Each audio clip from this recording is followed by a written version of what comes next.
तू ही रे माझा मितवा या मालिकेच्या 31 मार्चच्या भागामध्ये फायनली राकेशने जे नाटक केलेलं आहे ते नाटक उघडकीला आलेलं आहे आणि स्वतः डॉक्टरांनीच राकेशचं हे नाटक उघडकीला आणलेलं आहे.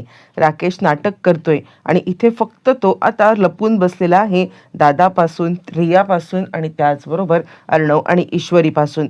हे ज्या वेळेला लक्षात आलंय त्यावेळेला खूप मोठा धमाका करत अर्णवने आणि ईश्वरीने त्याचं सत्य सगळ्यांच्या समोर कसं आणले सगळं पाहू.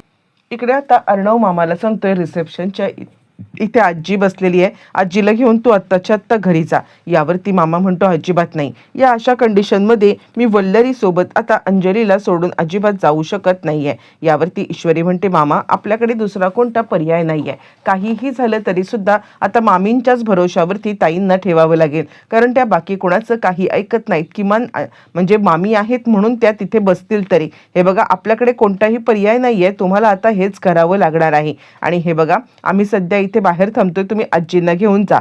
यावरती मामा म्हणतो अरे पण ती वल्लरी अजून तिला भडकवेल ना. यावरती अर्णव म्हणतो ठीक आहे, पण आपल्याकडे पर्याय नाहीये म्हटलं ना तर आपल्याला काहीच करता येणार नाहीये, आम्ही जे सांगतोय ना तेच कर मामा. असं म्हटल्यावरती मग आता मामा थोडासा म्हणजे शांत होतो आणि आजीला घेऊन रिसेप्शनला जातो. त्यानंतर डॉक्टर आता अंजलीची चौकशी करण्यासाठी डॉक्टरांकडे अर्णव आलेला आहे आणि अर्णव सांगतोय की डॉक्टर काय आहे म्हणजे दीदी लवकर रिकवर होईल ना. यावरती डॉक्टर म्हणतात हे बघा तसं आपण ना प्रयत्न तर करतोय, पण कसं आहे काही झालं तरी सुद्धा त्यांनी सुद्धा रिस्पॉन्ड करायला पाहिजे. हां तसं टेन्शन नाही आहे, आम्ही आमच्या परीने प्रयत्न करतोय, पण मिस्टर अर्णव तुम्ही तुमच्या हेल्थची काळजी घ्या. एकंदर बघता आता तुमच्या हेल्थवरती सुद्धा याचा परिणाम होतोय. तुमचा चेहरा बघा, डोळे बघा, तुम्ही खूप थकल्यासारखे दिसताय. एक काम करा, ह्या टॅबलेट घ्या, जरा काहीतरी खा, टॅबलेट घ्या, तुम्हाला बरं वाटेल. असं म्हटल्यावरती मग आता अर्णव इकडे ते टॅबलेट घेतो आणि बाहेर येतो. तोपर्यंत मग आता वल्लरी आलेली आहे आणि ती आता बाळाकडे पाहते आणि अंजलीला म्हणते की अगं बाळाची तब्येत आता बरी आहे बरं का. तितक्यात नर्स आलेली आहे. नर्सला अंजली विचारते ते ICU मध्ये राजेश भोसले नावाचे पेशंट आहेत ते कसे आहेत. यावरती नर्स आता सांगायला लागते ते एकदम व्यवस्थित आहेत, त्यांची काही काळजी करायची कारण नाही आहे, ते आता कोमातनं बाहेर आले, थोडे रिकवर झाले ना की त्यांना डिस्चार्ज मिळेल. त्यावरती अंजली म्हणते मला आत्ताच्या आत्ता त्यांना भेटायला जायचं आहे. त्यावरती वल्लरी तिला थांबवते. अगं ओळी बाळंती नाहीस तू, सिझर झालंय तुझं, तू असं उठून कुठे जाऊ शकत नाहीयेस, ठीक आहे डॉक्टर सांगतील आपल्याला काय असेल ते, असं म्हणत ती आता अंजलीला थांबवते. बरं इकडे हे सगळं चालू असताना ईश्वरी मोबाईलमध्ये काहीतरी कार्टून बघते आणि हसत असते. तितक्यात तिकडे अर्णव येतो आणि मिस इंदोर काय चाललंय काय तुझं, म्हणजे हे सगळं काय लहान मुलासारखं कार्टून बघतेस तू. यावरती ती सांगते सर टेन्शन आल्यावरती गोळ्या घेण्यापेक्षा कार्टून बघितलेलं कधी पण चांगलं. यावरती तो म्हणतो म्हणजे काय, तुला काय म्हणायचंय काय. यावरती मग आता ईश्वरी सांगते मी बघितलं ना आत्ता ज्या वेळेला डॉक्टरांनी तुम्हाला ते गोळ्या दिल्या ते तुम्हाला टेन्शन आले ना, मग ठीक आहे तुम्ही तुमचं टेन्शन घालवायला आता इकडे गोळ्या घेता, पण मी मात्र आता माझं टेन्शन घालवण्यासाठी हे असलं कार्टून बघत असते, कळतंय का. असं म्हटल्यावरती मग आता तो म्हणतो खरंच मला खूप टेन्शन आले. त्यावरती ईश्वरी म्हणते टेन्शन घेऊ नका, सगळं काही ठीक होणार आहे. असं म्हटल्यावरती मग आता अर्णव सांगायला लागतो तू काय मला गोळ्यांच्यावरून बोलणार का. दोघांच्या मध्ये भांडणं सुरू होतात, पण त्याच वेळेला दोघांना अंजलीची खूप काळजी वाटत असते. पण आता ईश्वरी सांगते चिंता करू नका, सगळं काही ठीक होणार आहे आणि तुम्हाला टेन्शनच घालवायचं असेल ना तर टेन्शन घालवण्यासाठी माझ्याकडे दुसरा उपाय आहे, तुम्हाला कोणतीही गोळी घ्यायची गरज नाही आहे. असं म्हणत ती आता त्याला एक मिठी मारते आणि त्यानंतर त्याला सुद्धा खूप छान वाटायला लागतं आणि तो म्हणतो बरोबर आहे, मला मगापेक्षा थोडंसं बेटर फील होतंय. खरंच आहे या सगळ्यामुळे टेन्शन माझं थोडं कमी झालेलं आहे. आणि त्यानंतर ईश्वरी आता सांगायला लागते आता शांत बसा. तोपर्यंत इतका जोराजोरात राजेशच्या रूममधून आवाज यायला लागतो. मोठ्याने राजेश ओरडतोय, आरडतोय आणि काय करतोय त्याचं त्यालाच कळत नाहीये. मग आता या दोघांना टेन्शन आले, काय नक्की आवाज आलाय. म्हणून आता राजेशच्या रूमच्या बाहेर हे दोघं जण येऊन उभे राहिलेत. ज्या वेळेला राजेशच्या रूमच्या बाहेर हे दोघं जण उभे आहेत आणि त्याच वेळेला इकडे आता डॉक्टर त्याला थांबवत आहेत, पण तो सांगतोय सोडा डॉक्टर, मला सोडा, मला जाऊ दे, सोडा मला डॉक्टर. आता त्याचा हा आवाज ऐकून अर्णव आणि ईश्वरी या दोघांनाही जरा धक्का बसलाय. काय नक्की याचं चाललंय काय? हे सगळं खोटं नाटक तर चाललेलं नाहीये ना? आता हा कोमातून शुद्धीवरती आलाय आणि इकडे मला सोडा, मला जाऊ दे, मला जाऊ दे असं मोठ्या मोठ्याने ओरडत आता बसलेला आहे. पण डॉक्टर त्याला सांगतात, हे बघा, तुम्ही आत्ता कुठे जाऊ शकत नाही आहात, पूर्णतः तुमची तब्येत बरी नाही झालेली आहे. आणि डॉक्टर त्याला कसलं तरी इंजेक्शन देतात आणि त्यानंतर मग तो थोडा शांत होतो. इकडे अर्णव ईश्वरीला जरा शंका झालेली आहे. हा माणूस फक्त आणि फक्त नाटकच करतोय हे त्यांच्या लक्षात आता आलेलं आहे आणि डॉक्टर त्याचं बँडेज सुद्धा नीट करतात. बरं, हे सगळं होत असताना मग तोपर्यंत इकडे आता वल्लरी आलेली आहे आणि वल्लरी सांगते, मी तुला एक गोष्ट सांगू का? म्हणजे मामांना जी शंका होती ना, ती शंका खरीच होती. मामा आता सांगतच होते अर्णव ईश्वरीला की ही मामी वाघीमध्ये तेल ओतण्याचं काम करेल आणि मामी तेच करत आहे.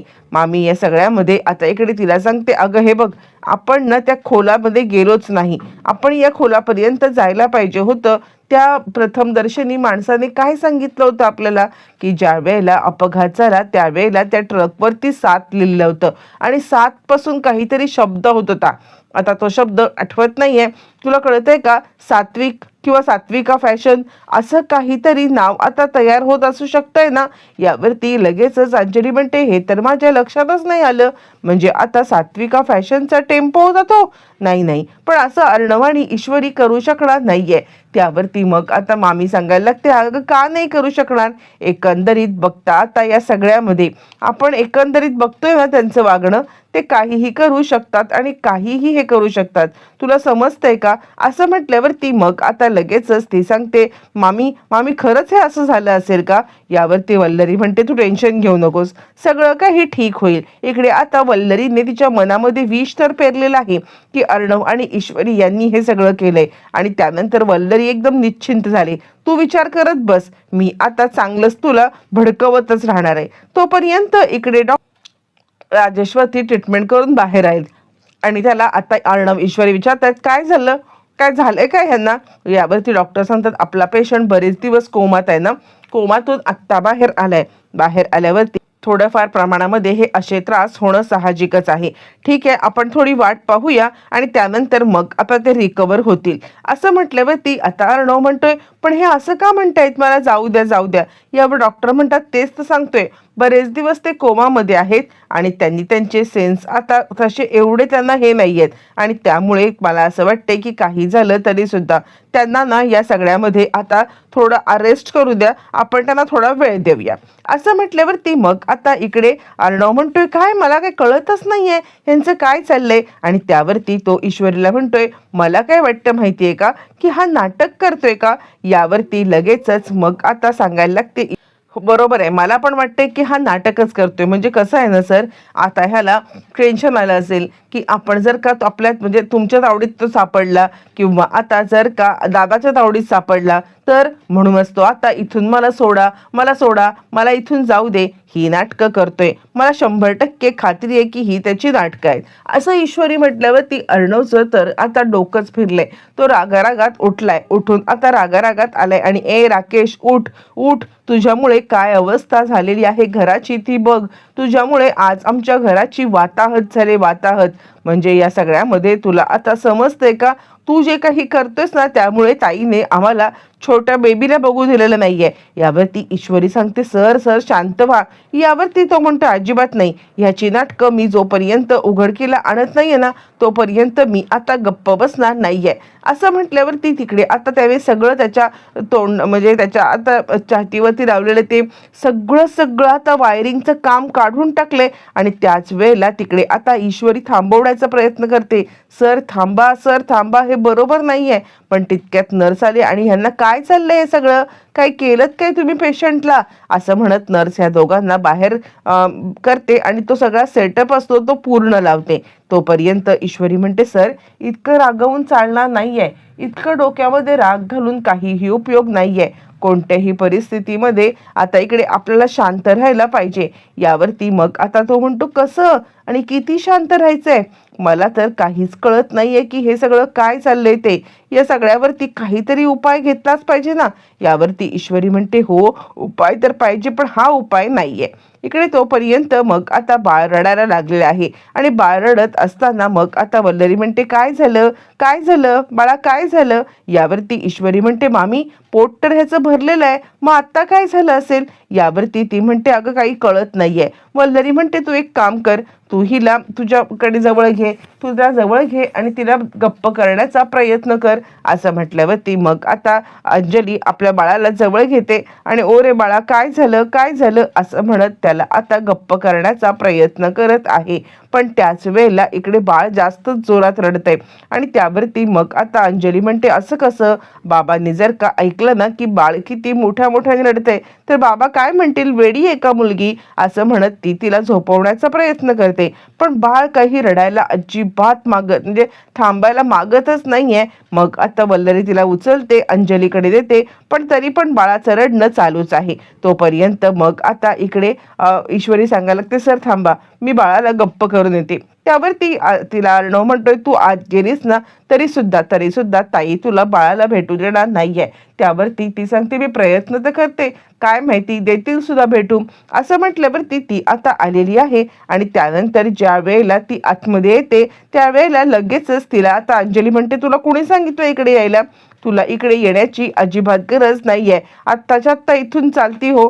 सांग मामी हिला माझ्या बाळाच्या आजूबाजूला सुद्धा आता फिरकायचं नाही. असं म्हणत तिकडे आता चांगलंच अपमान करून ईश्वरीला बाहेर पाठवल्यावरती अर्णव म्हणतो, मी तुला म्हटलं होतं की नाही की तू जाऊ नकोस आतमध्ये, ताई तुला भेटू देणार नाहीये. अर्णवला खूप वाईट वाटतं ताईच्या या वागण्याचं आणि तो आता बेंचवरती बसलाय. तितक्यात तिथे ईश्वरी येते आणि सर, मी इथून सुद्धा बाळाला गप्प करू शकते बरं का, हात न लावता सुद्धा. यावरती अर्णव म्हणतो, काय बोलतेस तुम्ही सिंदूर, हे कसं शक्य आहे. आणि त्यावरती ती सांगायला लागते, का शक्य नाहीये, मी सांगते ना तुम्हाला, सगळं शक्य आहे. काहीही झालं ना तरी सुद्धा या सगळ्यामध्ये आता या गोष्टी होणाऱ्या आहेत, अजिबात टेन्शन घेऊ नका. असं म्हटल्यावरती मग आता लगेचच तो सांगायला लागतो, कसं काय. मग त्यावरती ईश्वरी सांगायला लागते की खरं सांगू का, तर आता मी ना गाणं गाते आणि ती छानपैकी अंगाई गायला आणि ईश्वरीने अंगाई गायला लागल्यावरती छानपैकी बाळ आता आतमध्ये आहे तरी सुद्धा बाळ एकदम शांत झालेलं आहे आणि ईश्वरीच्या आवाजाने बाळ शांत झाले आणि छानपैकी रडायचं सुद्धा थांबलेलं आहे. पण आता ईश्वरीलाच रडू कोसळले. ती आता अर्णवच्या खांद्यावरती डोकं टेकते आणि तशीच झोपी जाते. तोपर्यंत तिकडे नर्स आले आणि नर्स म्हणते, अरे वा, मामीच्या आवाजाने बाळ झोपी सुद्धा गेलं. त्यानंतर इकडे आता असाच अर्णव रात्रभर बसून झोपलाय. सकाळी उठल्यावरती ईश्वरीला तो म्हणतो, मी इथे. यावरती आता ईश्वरी सांगायला लागते, लहान मुलाच्या सारखे आता झोपला होतात तुम्ही. असं म्हटल्यावरती ती म्हणते, जा उठा पटकन, मला छानपैकी चहा घेऊन या आणि चहा घेऊन येऊन आता मला लवकरात लवकर एक तुमच्यासाठी काळी कॉफी आणा. असं म्हटल्यावरती अर्णव म्हणतो, अच्छा. आणि त्यावरती अर्णव म्हणतो, मी सिंदूर पटकन इकडे बस बरं, तू पटकन इकडे बस, मी तुला काहीतरी स्वप्न आता सांगतोय माझं. मला स्वप्न पडलं, माझी भाची आहे ना उठली, पाळण्यामध्ये उभी राहिली आणि लव यू मामा असं म्हणायला लागली. त्यावरती ईश्वरी म्हणते, अच्छा, म्हणजे आता ती तुम्हाला म्हटली का. नाही, ती लव यू मामी म्हटली असेल. असं म्हणत दोघांची भांडणं सुरू झालेत आणि त्याच वेळेला बाळाच्या रडण्याचा आवाज आलाय. मग दोघं जण ICUच्या बाहेर इथे येऊन बघतायत. त्यावेळेला मग आता अर्णव म्हणतो, ती का रडते माहितीये का. यावरती ईश्वरी म्हणते, काय झालं. त्यावरती अर्णव आता सांगायला लागतो, म्हणजे आपण तिला बघू पण शकत नाही आहोत तरी पण तिच्या ड्रीमवरून आपण भांडतोय हे तिला कळलं असणार आहे म्हणून ती रडती आहे. त्यावरती आता इकडे काहीही झालं तरी सुद्धा मला या सगळ्यामध्ये आता इकडे ताईचे डोळे उघडायलाच पाहिजेत, हे सगळं अतीच झालंय. त्यावरती ईश्वरी म्हणते, ते मला माहीत नाहीये, पण आता तुमची आणि बाळाची भेट मी घडवून आणणार. त्यानंतर चाइल्ड स्पेशालिस्ट आणि नर्स असं बनून दोघं जण बाळाला भेटायला गेलेत. बाळाची भेट घेतली आणि छानपैकी नाटक वटलंय. पण त्याच वेळेला आता नाटक संपणार, तितक्यात दोघं बाहेर पडणार. तितक्यात ओरिजिनल डॉक्टर समोर आल्यामुळे अर्णव आणि ईश्वरी यांना खूपच मोठा धक्का आता बसलेला आहे.